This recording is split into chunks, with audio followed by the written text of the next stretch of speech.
Hey, John here. In this video, I'm going to step you through a new project I started doing, getting some pretty good results for a couple of niche sites of mine, and that is creating dedicated affiliate landers. Now, what is an affiliate lander? It's a web page dedicated to promoting something with affiliate links. It could be physical products, software, info products, services. It could be a mix of those. You can focus on one product on a lander or multiple. You can have lots of text. You can have little text. This video is going to be pretty lengthy. I'm going to go through every aspect of what I'm doing with affiliate landers on my sites, including, of course, showing you some early results, which are actually quite good. So overall, the benefits of affiliate landers obviously generate affiliate sales or commissions. For me, a big benefit is reducing the affiliate links in the main website content. It can also be a really good way to provide additional information and product suggestions for your readers. They may find it helpful. You're able to promote a lot more products on a site when you actually create dedicated landers and link to them. If you have informational products or informational articles and people are reading, and then all of a sudden you've got this big table of like 20 products, it could be a bit jarring or disruptive. Whereas if you just have a simple link and so people who are only interested in learning more about different products, then they'll link to that. So in a way, it could be a better for user experience. You can get more page views if you get people to click to these, and you can also use them as email newsletter destination pages, which is also something I'm doing. So early results, I did just start this not so long ago. I'd say it's been, I think, 10 days, couple weeks, maybe. Working already. You can see the clicks numbers. This is in skim links. I use a lot of skim links just because it's very easy to create a lot of affiliate links with literally thousands of merchants. I'm getting pretty good increase in click volume over the previous 30 days, as you can see. And also the commissions are starting to add up as well. It's not a huge amount. I mean, when you take that revenue amount and compare it to the ad revenue that my sites make, and this number is for all my niche sites, that's minuscule. So the revenue is not really the primary driver. I'm not going to turn this into a huge revenue source. I have other objectives, including increased page views and helping out readers. And if I get additional commissions, that's great. All right. So really the main objective is incorporating affiliate promotions in my site without having to add a whole ton of affiliate links in my informational content. I just don't want to do that. And I know that it's going to actually hurt the overall conversion. Let's face it. If I put affiliate links directly in the informational content, I'd get more clicks to the merchant rather than a two-step process. I'd probably get more sales. But as you can see, my sites aren't affiliate focused. So I don't think it's going to really have a huge impact on the potential revenue that this might have. And I worry about adding, let's say, 10 or 15 additional affiliate links in my informational content that could cause some ranking problems. I don't know for sure, but I don't really want to take that risk for really a very little amount of revenue in relation to what the ad revenue earns for the sites. So quickly, the structure is this. Okay, I got informational article, and then within the informational article, I may link to one, two, multiple landers, many landers, depends if I have relevant landers for that. And then within each lander, I link out to multiple merchants. This illustration just says 2, but most of them will link out to at least 10. In some cases, though, I do create landers that are dedicated to just one merchant, and it's more of a more in-depth write-up. So let's talk about an example. How would this work? So let's say you have an informational article topic, how to get a dog to use a dog bed, okay? So that's mostly informational. It's not really transactional. People aren't really looking to buy anything when they search that in Google. So somewhere in the article, though, it does make sense to promote beds. Now, the traditional approach might be just incorporate maybe a small table of dog beds or some affiliate links, text links, however you want. And that can work, and that certainly works. And I'm certainly not suggesting that you not do that. But if you're concerned about having a whole bunch of affiliate links in all of your informational content like me, maybe I'm paranoid about this, who knows, then instead of linking directly to various dog bed products and merchants in the article, you create a lander setting out a list of great dog beds. There's more. You can also link to other landers, such as alternatives to dog beds. That could actually be a pretty good article, a dog blanket listicle, whatever. I'm not a dog owner. I don't know a whole lot about dogs. I don't have a dog site, but there could be a variety of different types of products and product categories and merchants that would be relevant that you could create landers for and link to them throughout the article. That would result in having no affiliate links in the article itself, but also opportunities to earn some commissions. So my lander format is very, very simple. As you see, I'm going to step you through exactly how I make them and show you an example of one I created. So I use custom post types. I'll show you how to do that. I create them in Gutenberg. I typically list out about 10 products, sometimes more, sometimes less, and it's very, very simple. Most or no index. Okay, so I'm going to step you through all of these details, exactly how I create them. Let's jump in the back end. Here is a sample affiliate lander that I created. As you can see, it's very, very simple. It's a product listicle 1 through 10. I just line them up like this, and that's all there is. I typically will not have the author info at the bottom. I would do a better title, and once in a while I might have some introductory text. So here's how I make them. So I'm going to go on the back end. First off, you'll see that I actually created a custom post type. So I'm not using posts, I'm not using pages. And the reason for that is I don't want these to fall into the blog role so that on a recent posts grid these don't show up, and that's how I prefer it. It also helps for site organization. You can find out where all the landers are in one area. So other than that, they function exactly the same as posts and pages. And briefly, if you're not familiar with custom post types, you create them with this plugin. It's free. There's a paid version, but you don't need it. It's called CPT UI, and you just go in here and you would just add a custom post type, and you can call it whatever you want. You can call it landers, products, whatever it is here, and you just put it here. Now when you put this post type slug in here, it's going to show up in your URL. Okay, so it's going to show up as fatsaxblog.com/products/ and then whatever the product post is. Okay, so keep that in mind when you're naming it, and then you do plural singular. Keep everything the same, and then you can add the various features that would show up in the editor. I typically would just do it here. If something's missing in your post editor, chances are you didn't click a box there, and then we would add the post type. All right, the next thing is with SEO settings. I tend to no index these pages. So by default, what I did, and I use SEO Framework, but Yoast and all the other big SEO plugins do the same thing, is I will no index them by default so that they don't accidentally get no indexed, and the VAs don't have to worry about going in and no indexing them. So I have to scroll down and I'm looking for something I can never find. The robots meta setting, I just go to indexing, and then I would apply no index to landers. Every SEO plugin will have this set up a little bit differently, but the point is you want to figure out how you can no index it. Now, if you plan to index most of your landers in Google, then obviously you don't want to switch this, and you do it on a post by post basis. So that's done. So now we're going to jump in and I'm going to create a landers. Now I have a template. So this is how I set it up exactly on my site. I create a template, do not delete, and so the VAs can work off of this. It's all formatted for them, ready to go. They just have to jump in. So that's what we'll do here. But before I do that, we don't want to edit the template. We want to duplicate it. So any duplicate page plugin will do. They're all free. You just create a duplicate, and then you get a duplicate and can work off that. So this will be the new page.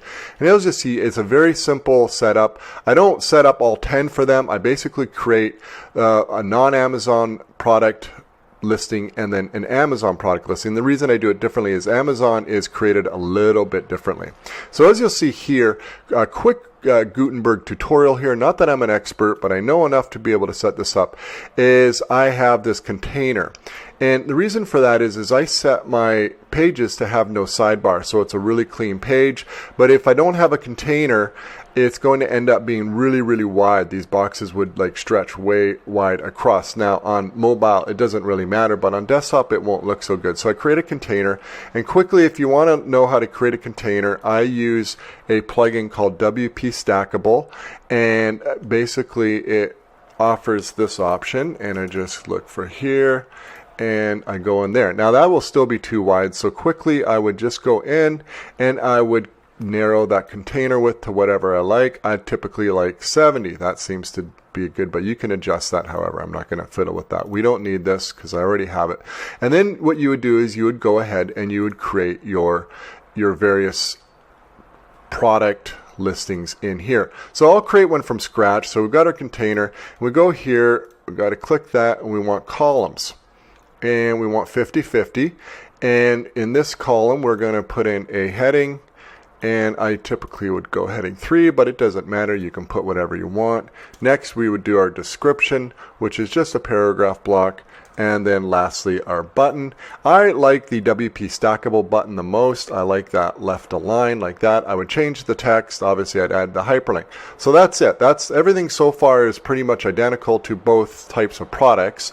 Now, in the case of a non-Amazon product where I'm going to upload an image, a merchant image, and ensure you have the proper permissions to use various images for merchants if you're an affiliate for them, is you would just add an image block here and then you would upload your image. Now for Amazon it's different because we have to actually pull the Amazon product images in through the API. We can't download product images on Amazon and then upload them. Please don't do that. That violates Amazon's terms of service. So to do this, I use a plugin called Add Amazon Images. It's also AMZ Images, and it's one of my favorite plugins. It does one thing and it does it well, and it adds images into posts. So here we're going to do a bit of a workaround. So I'm going to add an image, and we're going to do just grab any old product here. And you can search by ASIN or by keyword, and let's see, all right, I like this, we'll put that here. So what happens is it's not going to place it where you want it. If you put the cursor in here, it's not going to place the product there. This is a problem. This is my biggest beef with this plugin actually, is it does not work terrifically well in Gutenberg. But there are workarounds. So what I did is it'll kick it down to the bottom of the post, I'll highlight it, and then I'll cut it. And then what I do is I come here and I insert a paragraph, and then it's a paragraph block. You've got to make sure it's a little bit finicky sometimes. So we've got our paragraph block, and then we want to paste just like that. And so now it's in there. And then you can play around with this. This is really up to your personal preferences, but if you like this to be aligned at the top, you can do that. You can align it in the middle. I tend to do that in the middle, and then the image I would align at the top. But you can play around with it, look at it on desktop, see how they shape up. It's going to kind of depend how long your product descriptions are and how long your titles are and so forth. Play around and see what you like. You can put dividers in between here. You could dress this up. You can change background colors. You can really go to town in styling with this. But the way I view it is, this is pretty slick. This does the job. And anytime you add additional complexities to this, they're just going to take longer to make, and they're going to be more training. And so I really try to keep things as simple as possible. So that's how I create my affiliate lander pages on my sites. And so once, let's say we have these done here, okay, so we only have 2, right? And I'm going to delete this because we don't need this anymore. I think you get the gist. All right, so we have 2, and so what we would need to do now, I would have them duplicate it before I added this image in here, all right, because now we would have to create a new one from scratch. You can't replace this image. Here you can do a replace image, which is great. You just do that. So this is the image that we uploaded. With Amazon, you can't do that, unfortunately. So I would have them duplicate it before I would add the images. But once you have a block done, you can just do duplicate, and you just keep doing it. And so then you can create your entire product list, swap out the image, swap out the title, description, change the hyperlinks, the links in the button and the image, and you're done. The Amazon's a little bit more involved. And so you can create a list of 10 products very, very quickly. So as you can see in that demo that I just showed you, you could certainly take advantages of some affiliate plugins to speed up the process more. Now, I don't. The only affiliate plugin I use is the AMZ Images and then the WP Stackable. It works for me. I'm able to create the template that I want. But others that you could consider would be Lasso, Amalinks Pro. If you do a mostly Amazon, Amalinks Pro or Lasso or AAWP, those would be great options. Affiliatable is another good option. I find it a little bit of extra work to actually create them, but they can create some really nice looking tables and product showcases and so forth. So you might take a look at these. Affiliatable and Lasso will work for Amazon and non-Amazon products, which is a really big benefit of both of those. Amalinks Pro and AAWP are just for Amazon.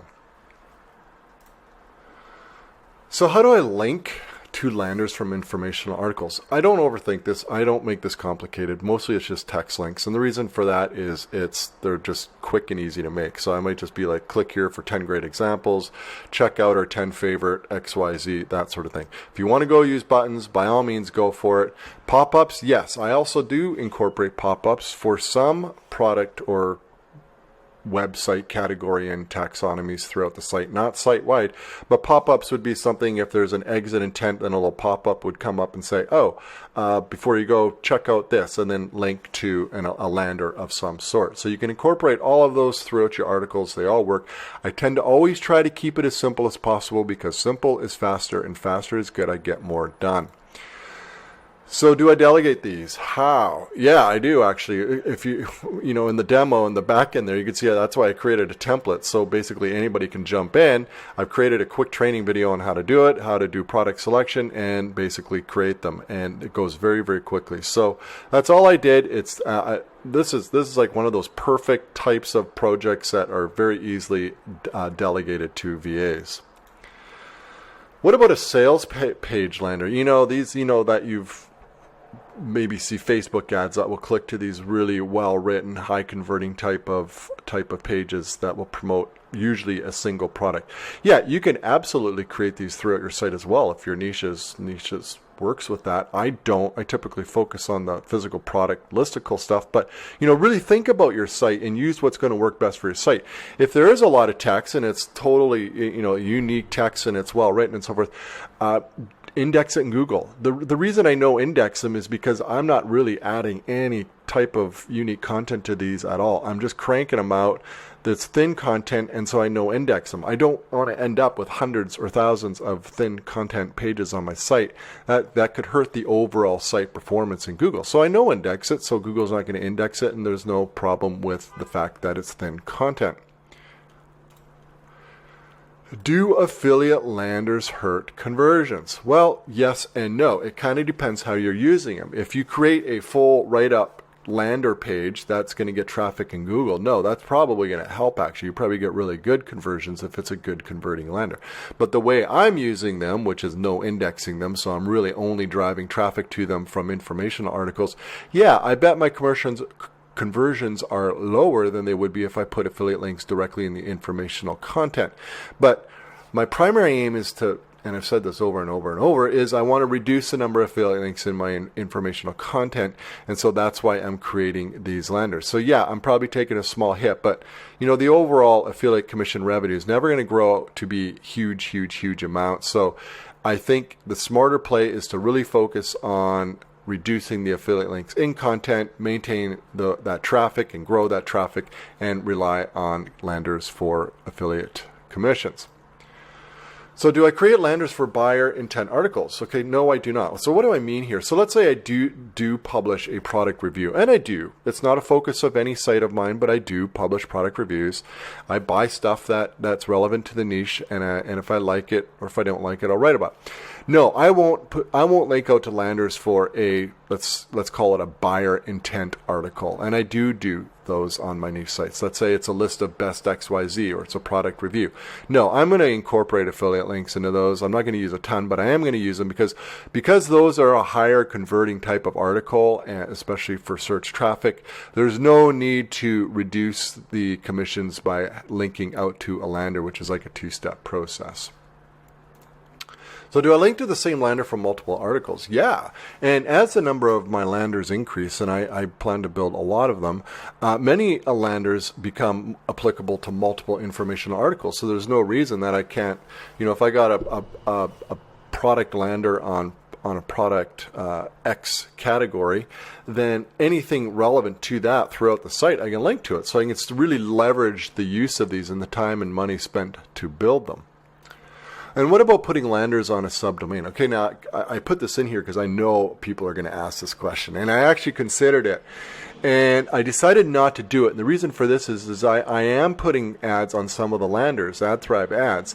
And AdThrive considers a subdomain a separate website. So it would require basically onboarding a whole new website, which I didn't really do, and it's not necessary. And as you saw in the domain or in the demo that I provided, I used custom post types instead. I no index them, so it's perfectly fine. There's really no need for the extra effort and hassle involved with a subdomain. But if you like the idea of a subdomain, it's not going to hurt. I don't think it's a bad idea. It's just, for me, it just was more work, so I didn't bother doing it.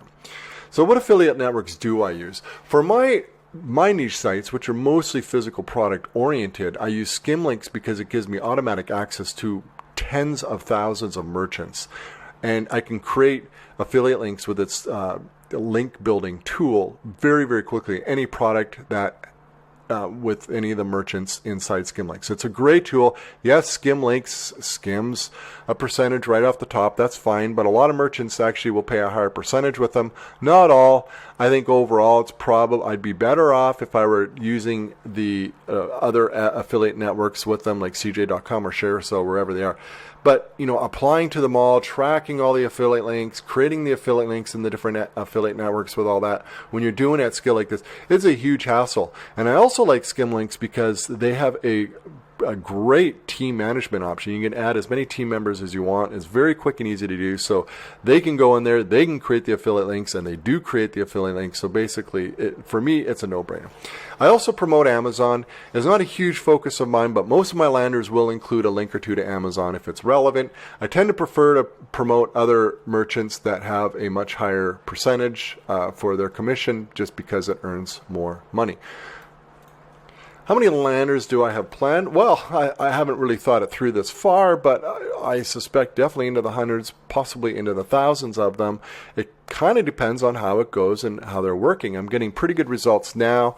If the results keep improving and like they are currently, well, there's almost no limit if you think about it. I mean, a large niche site with hundreds or thousands of articles, information articles, going to be referencing and relevant to a lot of different product categories, and which is going to lend itself to a lot of potential landers. Now, you don't have to think this big. You can start with a simple 5 or 10 landers and link to those throughout your site as well. It really depends how much effort you want to put into this and the results that you get.